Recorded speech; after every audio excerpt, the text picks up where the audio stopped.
Bapak-bapak itu pada bohong itu. Rel harga 5 juta dibilangnya cuma 500.000. Hati-hati. Oke, lanjut. Jadi gini. Jadi sebelum kita berangkat mancing ya, sebenarnya simpel sih ya. Masih inget ya nyanyonya tadi. Halo, assalamualaikum warahmatullahi wabarakatuh. Ketemu lagi dengan saya Yansen Grill ya. Kali ini saya akan coba ngobrol langsung ya dengan teman-teman semuanya. Tapi sebenarnya kita bisa ngobrol juga lewat WA yang kadang udah saya sampaikan juga. Kalau ingin konsultasi atau pengen bertanya soal seluk-beluk perawatan reel pancing ya, itu kita bisa ngobrol, kita bisa konsultasi lewat WA. Pasti saya akan respon ya, pasti akan saya jawab semaksimal mungkin ya. Jadi pada sesi kali ini ya, materi ini, di video ini saya akan sedikit memberikan tips gimana sih cara untuk melakukan servis perawatan secara eksternal ya, tanpa membongkar reelnya. Jadi untuk yang takut untuk melakukan pembongkaran atau maintenance overhaul total, jadi bisa dilakukan perawatan secara eksternal ya. Jadi sebelum berangkat atau sesudah pulang trip mancing ya. Jadi gini ya, pertama-tama kita harus punya oil ya, oil khusus untuk reel pancing. Jadi oil tuh banyak ya, jadi nggak harus oil yang merek tertentu. Jadi saya nggak promosi di sini, nggak promosi produk. Cuma apapun oilnya, saya sarankan yang punya kandungan sintetik dan bisa di atas 50% ya. Kenapa? Karena apa?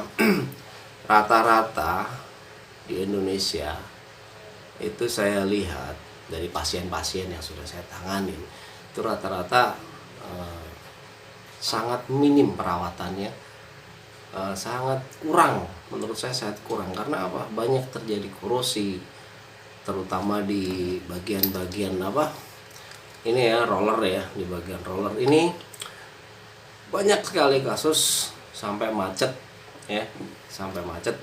Ini nggak cuma produk reel ini ya. Jadi kita bicara soal produk universal, jadi semua produk. Jadi ada memang yang beberapa produk dia nggak memakai bearing tapi memakai bushing ya, bushing yang dari Teflon. Nah ini banyak sekali kasus di mana roller bearingnya dia tuh macet. Karena apa? Nggak pernah dikasih minyak dan nggak pernah dibersihkan. Sebenarnya cukup simpel untuk melakukan perawatan eksternal untuk menjaga agar reel itu bisa awet ya, setidaknya memperpanjang umur komponen bearingnya, terutama ya komponen bearingnya. Nah untuk masalah kekuatan reel itu kembali lagi ke gimana kita pakainya ya kan.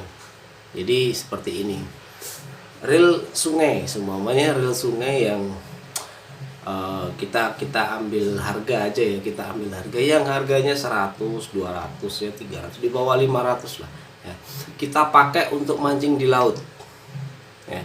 Nah tentu saja itu tidak akan tahan ya kan. Karena apa? Bearing yang dipakai itu bukan bearing untuk kelasnya yang kelas air laut, bukan kelas SW ya kan.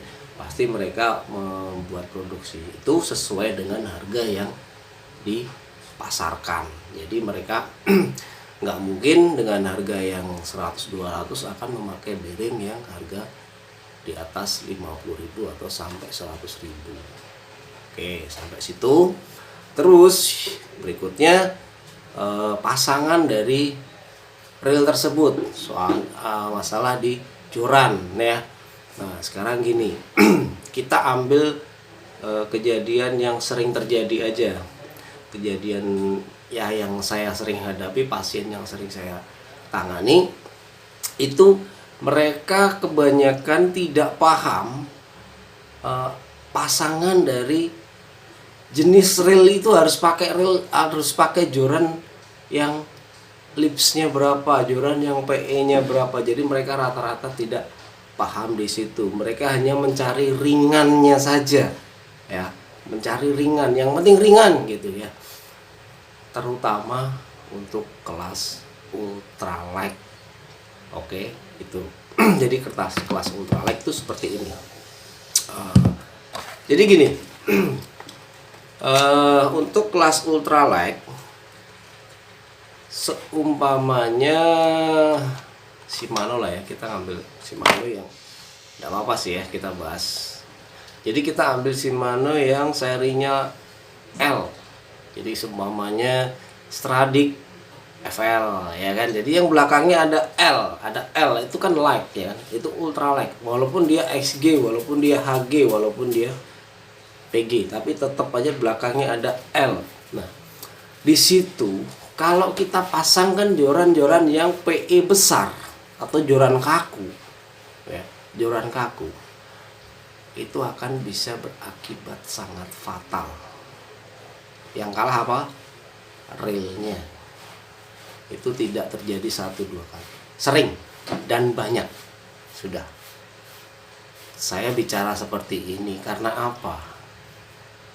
Saya hampir gimana ya, kayak nggak sampai hati kalau harus menangani pasien sampai hancur gearnya, padahal kondisi reel tersebut masih baru, masih bagus lah, masih baru, kondisinya masih baru, hanya beberapa bulan aja dipakai ya.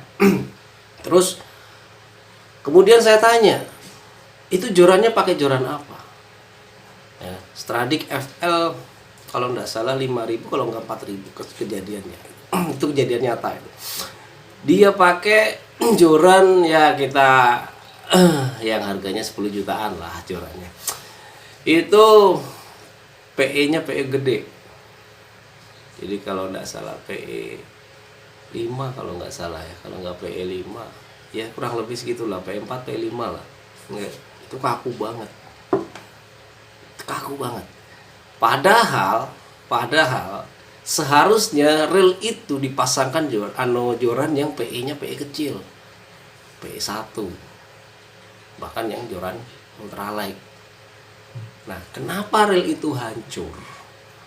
Ini penjelasan yang mudah diterima, ya, mudah diterima.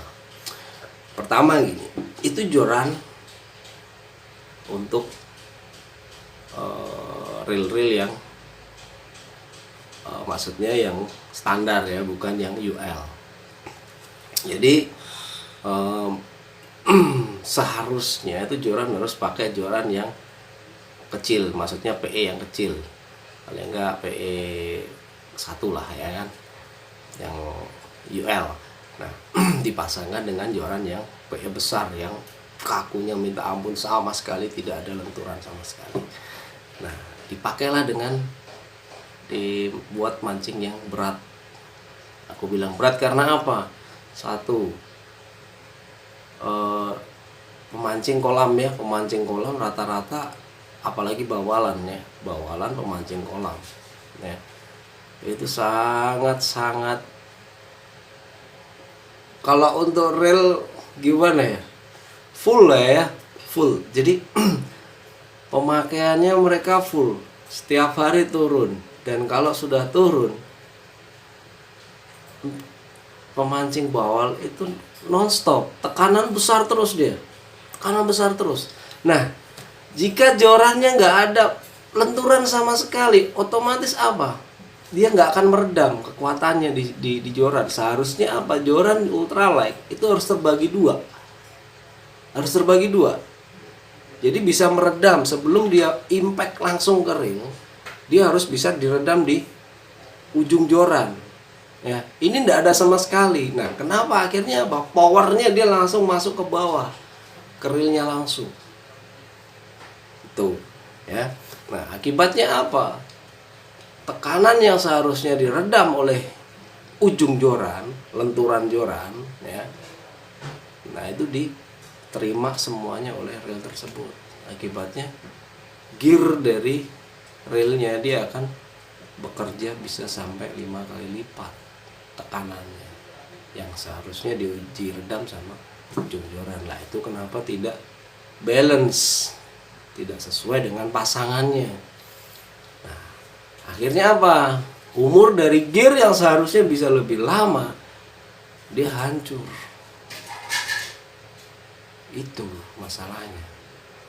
Banyak sekali kasus yang sudah masuk, kejadian-kejadian seperti itu banyak sekali yang masuk ke workshop sini. Jadi ya saya hanya ingin menyampaikan saran lah, istilahnya saran. Ya, setidaknya sedikit masukan untuk kalian yang punya reel yang jenisnya like, atau sesuaikanlah, ya kan, disesuaikan reel dengan jorannya, setidaknya itu ya sedikit imbang lah. Kalau semuanya untuk standar, oke, dia bisa pakai mau UL, bisa mau pakai yang joran PE yang besar, itu oke, enggak apa-apa, it's no problem. Tapi yang untuk khusus yang UL itu saya sarankan ya, kalau bisa gunakan joran yang sesuai dengan reelnya tersebut, karena agar memperpanjang umur dari gear reel tersebut. Saya melihatnya bukan dari merek, bukan dari apapun ya, saya melihatnya dari internal mesinnya ya. Jadi udah ribuan pasien yang udah saya tangani, saya selalu riset dan saya selalu pelajarin itu. Nah, rata-rata saya selalu bertanya, ini untuk mancing apa?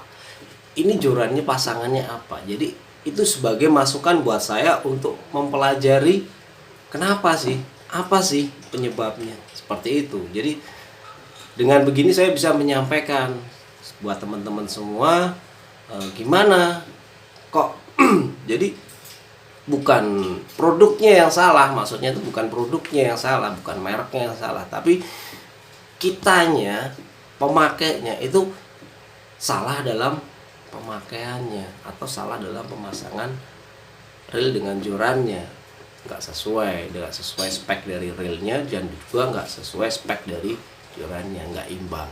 Nah, itu untuk yang yang masalah keseimbangan joran dan reel. Nah, kalau untuk masalah perawatan ya, kita perawatan eksternal, tadi kita bahas perawatan eksternal pertama. Tapi akhirnya langsung lari ke itu ya sudahlah, kita lanjut. Jadi untuk perawatan eksternal itu sebenarnya mudah sekali ya. Jadi ini buat yang ya sebenarnya kalau itu barang kita, otomatis kita harus sayang ya, karena kita belinya juga susah payah gitu ya, sampai kita bisa bohongin nyonya ini nyonya harga rel 3 juta, dia bilang ke nyonyanya harganya 500.000. Bah, tahu 3 juta bisa nggak dikasih jatah ntar malam. Betul dah. Hati-hati nyonya itu pada bohong itu. Bapak-bapak itu pada bohong itu. Rel harga 5 juta dibilangin cuma 500.000. Hati-hati. Oke, lanjut. Jadi gini. Ini sebelum kita berangkat mancing ya, sebenarnya simpel sih ya. Masih inget nyonya tadi. Kasihan itu. Banyak udah terjadi. Jadi kita akan saya akan tunjukkan gimana cara perawatan eksternal ya, buat yang malas untuk membongkar. Sebenarnya sih harusnya ada pembongkaran secara berkala sih. Jadi nggak harus pulang mancing bongkar, tidak ya kan, tidak.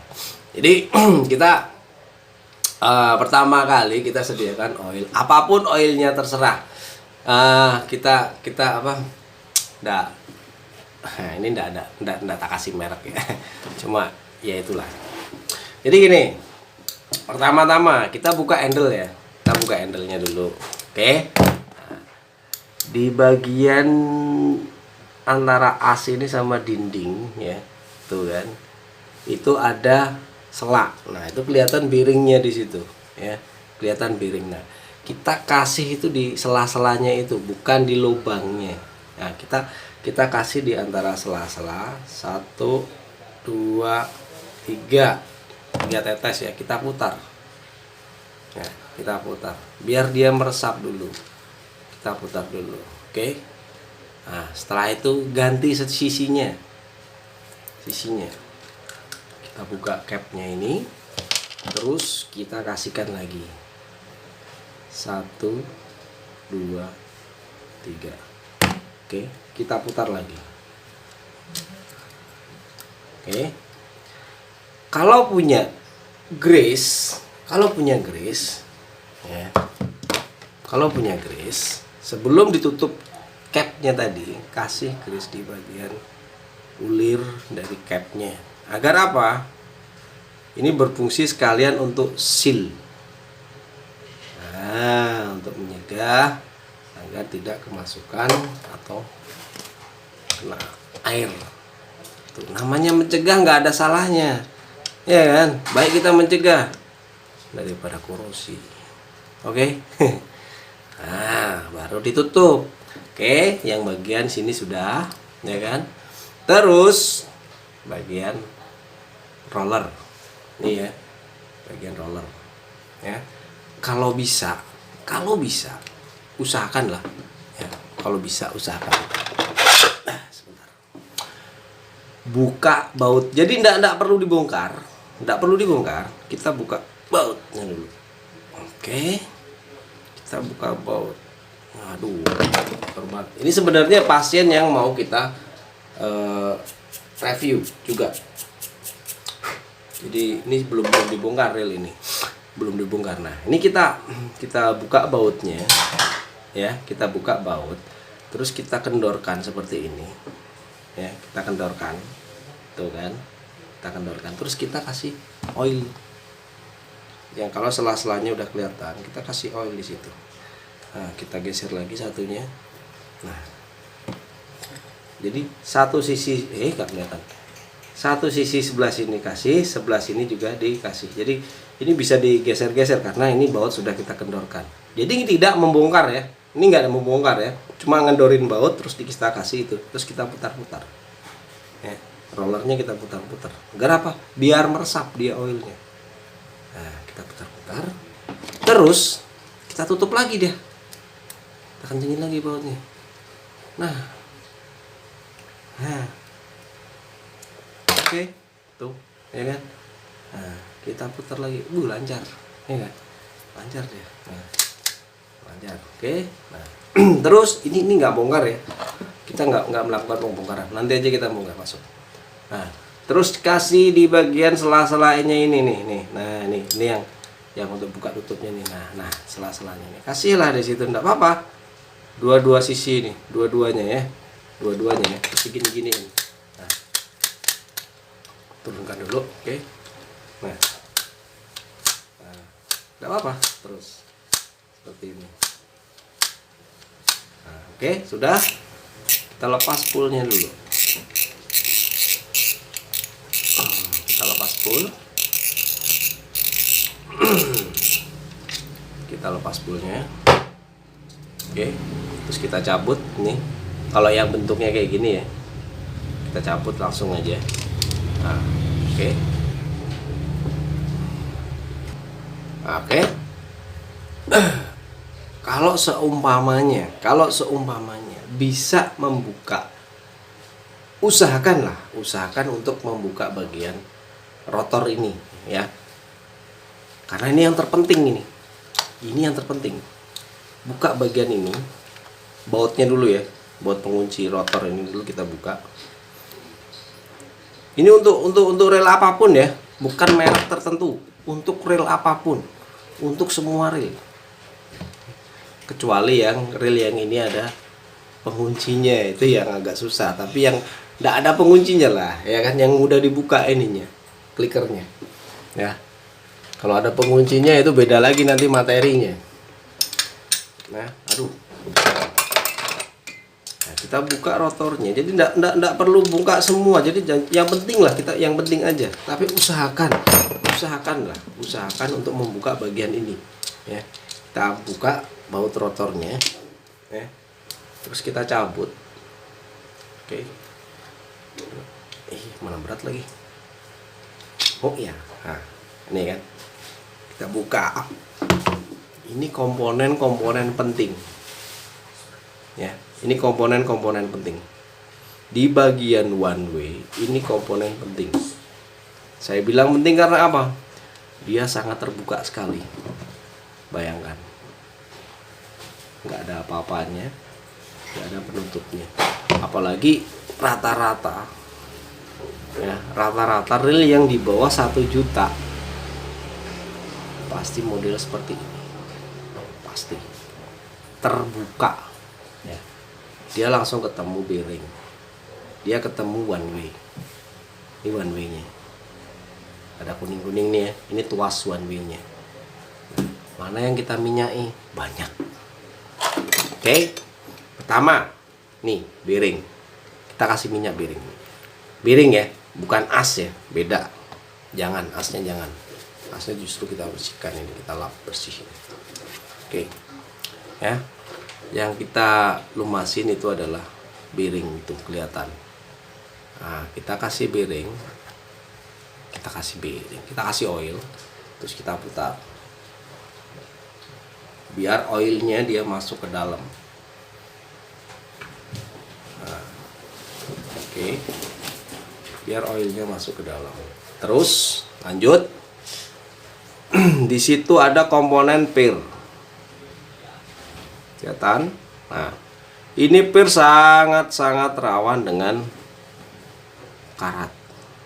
Terus ada ini pir yang untuk tuas ini. Kita kasih aja, enggak apa-apa. Nah, terus di antara sela-sela kuningan, nah itu tuh ada tempat kan, ada space kan itu. Nah, itu kita kasih ya. Nih ya, kita kasih oil di sini. Kasih aja. Oil lo ya. Bukan grease lo, oil. Kita kasih oil. Oke. Terus kita on off. Nah, seperti ini. Biar meresap. Simple kan? Simple banget. Nah, ini sudah ya. Kita tutup lagi. Jadi enggak usah ngerubah-ngerubah yang ini. Karena apa? Kita hanya untuk melakukan perawatan pada bearing-bearingnya. Tuh, kita pasang.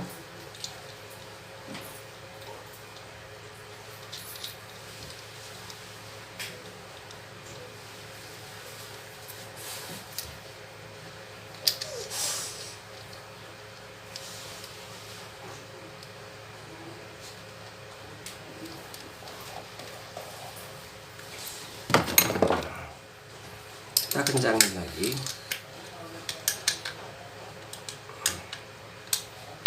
Terus kita pasang lagi.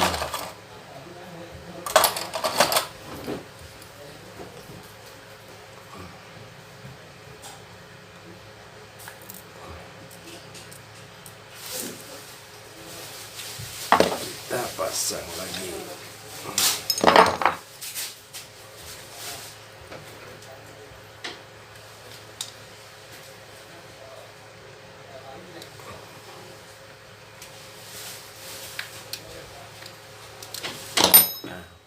Nah, kita pasang lagi, ya kan, klikernya sama ring spacer, simpel kan.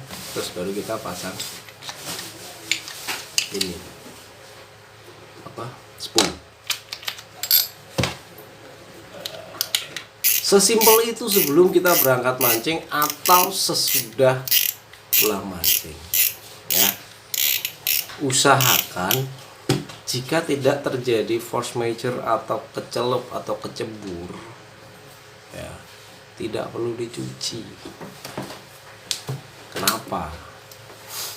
Satu, ini untuk yang laut ya, untuk yang laut. Pertama gini, dicuci dengan air itu otomatis apa? dia nggak akan menghilangkan air garamnya. Paham kan maksud saya? Jadi nggak akan menghilangkan semua kandungan garam yang kita cuci waktu, tapi justru akan mendesak garam itu ke dalam. Ini sudah terbukti karena saya sering bongkar kasusnya seperti itu. Saya sudah sering membongkar pasien yang kondisi dalamnya itu banyak kerak-kerak garam. Dan saya teliti dan saya selidiki, ril itu sering dicuci.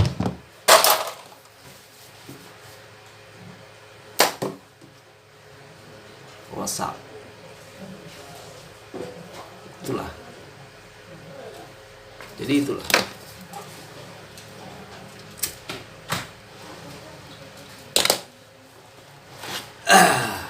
Bukannya saya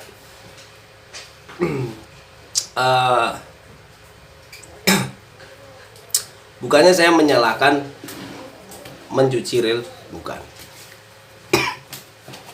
Cuman ini dari riset saya, dari penelitian saya, pencucian ril yang tidak benar atau pencucian ril yang salah, ya, itu justru akan mendesak garam itu masuk ke dalam mesin atau dalam komponen spool, ya.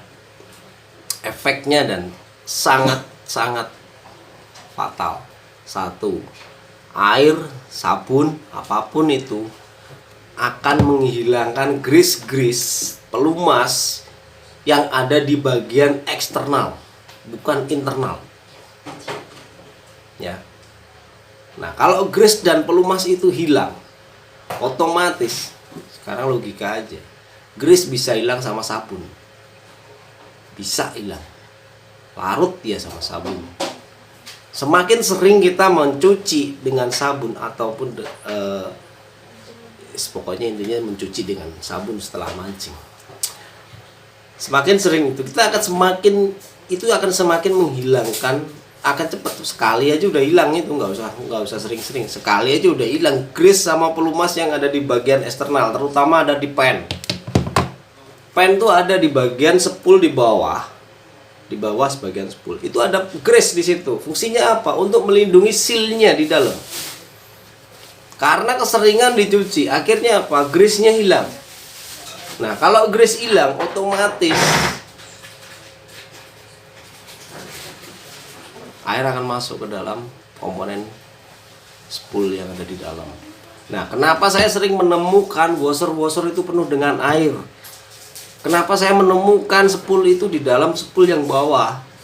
Itu sil-silnya hancur dan di dalamnya penuh dengan kerak garam dan penuh dengan bintik-bintik air. Banyak sekali, bisa dilihat di video-video yang sebelum-sebelumnya. Saya selalu menyampaikan itu. Selalu saya sampaikan. Jadi ini saya bukan menyalahkan yang mencuci ril itu salah. Saya enggak menyalahkan seperti itu. Karena pemikiran orang masing-masing. Saya ngomong ini berdasarkan riset dan penelitian saya pribadi terhadap pasien-pasien saya. Itu sudah banyak kasus terjadi seperti itu.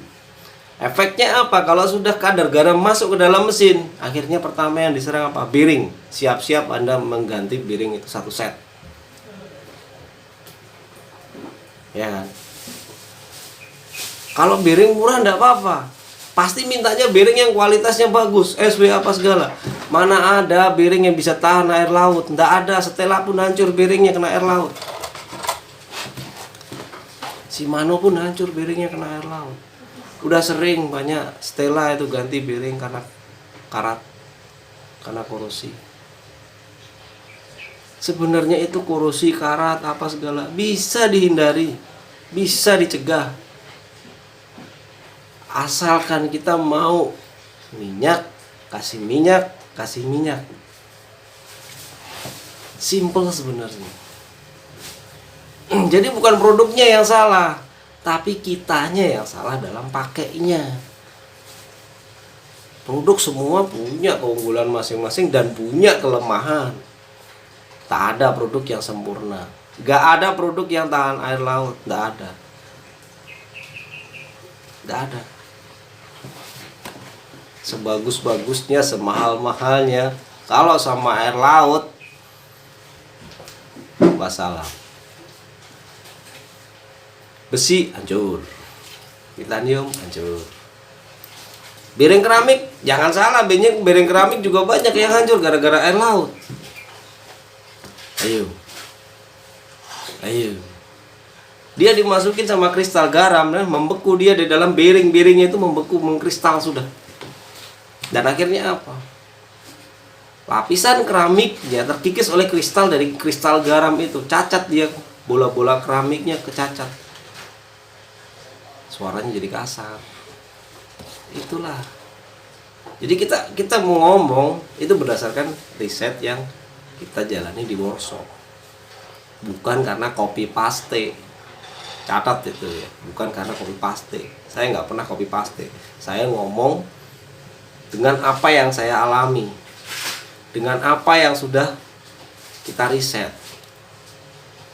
Gak cuma setahun 2 tahun, gak cuma 1-2 pasien, sudah ribuan pasien.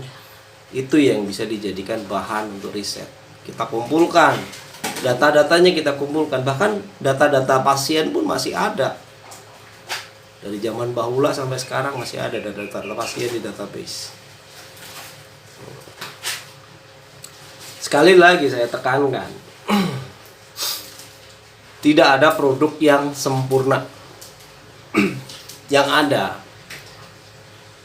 produk dengan harga yang sesuai dengan kualitas.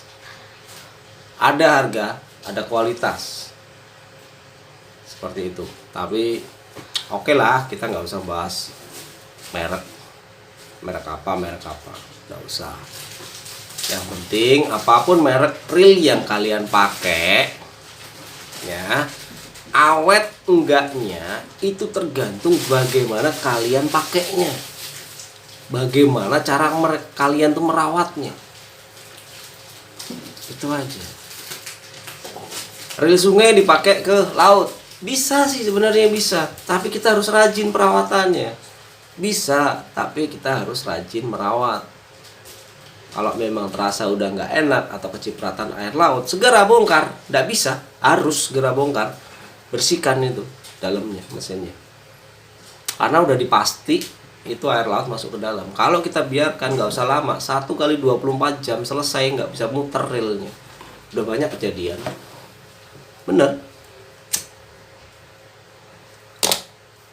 Kopi mana kopi? Kopi. Itu kopi. Iya. Kopi telat, nggak ada kopi.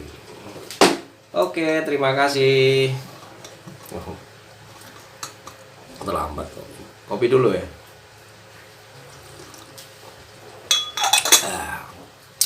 Sampai kering tenggorokannya. Oke, lanjut. Kemudian kita membahas apalagi nih, kira kemarin banyak sekali pertanyaan-pertanyaan yang belum aku jawab. Kalau pengen masalah review rel apa yang harus mau dijadikan materi atau di itu, kemungkinan ya satu persatu ya. Memang sudah ada sih stok video untuk yang belum dirilis, masih banyak. Satu-satu nanti kita akan keluarkan, dan saya nggak akan pernah berhenti sampai di sini ya. Saya akan terus rilis terus materi-materi yang masih banyak yang belum dikeluarkan, banyak banget, beneran masih banyak banget. Nah itu nanti kita akan keluarkan satu persatu ya. Kalau ada request yang ingin ingin dijadikan materi rel apa, merek apa, nanti bisa di komentar ya, di catat aja, dicatat, oret-oret di bawah komentar itu. Nanti rel apa, pengen rel apa, nanti itu aja request aja, enggak apa-apa. Nanti aku masukkan ke data, nanti biar admin yang ngurus itunya. Jadi bisa, nanti kita bisa carikan, bisa atur untuk dijadikan materi selanjutnya. Jadi untuk pembahasan perawatan reel, terus untuk pemakaian reel yang bener ya kan. Tadi masalah reelnya apa, seumpamanya pasangan jorannya apa, itu juga bisa menjadikan faktor reel itu awet hendaknya. Itu juga tadi udah tak bahas yang tadi, itu juga bisa jadi faktor itu reel nanti bisa awet atau enggak. Itu juga sangat berpengaruh. Tapi yang paling utama itu adalah perawatan eksternal. Jika kita tidak bisa membongkar atau tidak berani membongkar, yaitu tadi seperti tadi yang aku sampaikan, kita harus kasih oil apapun oilnya apapun. Aku nggak promosi, terserah mau pakai oil apa, yang penting ada kandungan sintetiknya ya. Kalau perlu bisa bongkar sendiri, bongkar perawatan ya kan. Percuma doang aku kasih video-video materi servis ya kan, pelan-pelan. Makanya jangan di skip. Karena apa, setiap menit itu urutannya itu, kalau seumpamanya kelewat itu akan hilang. Pasti bisa, karena pelan-pelan. Nanti kedepannya akan disampaikan tuh lebih detail lagi dan lebih pelan-pelan lagi, lebih urut lagi. Nah, kita namanya juga perbaikan ya. Jadi kita akan perbaiki terus agar kedepannya juga bisa lebih baik, ya kan? Jadi segala sesuatu memang perlu belajar. Saya pun juga belajar. Jadi bukan berarti saya itu tahu segalanya, enggak. Saya masih kecil. Banyak yang di atas saya itu masih banyak. Cuman saya hanya memberikan saran, pengetahuan yang saya punya dan saya miliki. Ya semoga bermanfaat lah untuk semuanya. Yang sedikit ini gimana ya, setidaknya apa yang saya sampaikan ini bukan dari saya dapat dari orang lain gitu loh. Jadi apa yang saya sampaikan itu saya dapat sendiri, pengalaman sendiri, riset sendiri, penelitian sendiri yang udah bertahun-tahun juga dari ribuan pasien. Banyak sih sebenarnya yang ingin saya sampaikan, tapi untuk sementara ini dulu aja ya. Nanti ini aku mau bikin materi video ini tadi Jitek ya, Jitek Titaniumis SW 4000 PG. Ini yang akan mau dijadikan materi nih next nanti. Jitek Titaniumis SW 4000 PG, max drag 25 kilo. Woi oh iya kah. Sorry Jitek, bukannya apa. Kayaknya kok tinggi banget. Oke. Sepertinya itu aja dulu yang bisa tak sampaikan. Kalau ada salah-salah kata ya sorry lah ya, dimaafkan, dimaklumi, karena kita sama-sama belajar. Jadi next nanti ditunggu aja videonya ini. Mungkin Jitek ini akan rilis dulu karena ini ada request dari temen juga, dari yang punya juga. Nanti akan dijadikan materi. Oke, gitu aja. Terima kasih buat perhatiannya, terima kasih buat supportnya. Semoga yang sedikit ini bisa bermanfaat lebih besar. Oke brother, thank you buat semuanya. You are the best. Bye. Assalamualaikum warahmatullahi wabarakatuh.